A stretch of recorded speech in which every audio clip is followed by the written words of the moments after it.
Let's see how to add a Gmail account on an iPhone on 2026. You just need to come here to settings, and then all the way down, you're gonna find this apps, tap on it, and here just look for mail.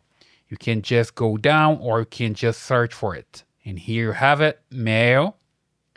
And from here, you see the accounts. You have mail accounts, just tap on it and add account. And from here, you just need to enter the account that you want to add. Here, I'm gonna enter mine. There we go. Then you hit next. Open the browser to confirm the password. Here, I'm gonna use my passkey, so I can just use my face to log in. Just hit continue. Hit continue again.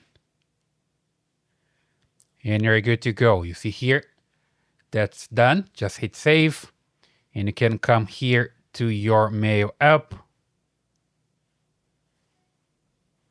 And you're gonna find your account ready to go.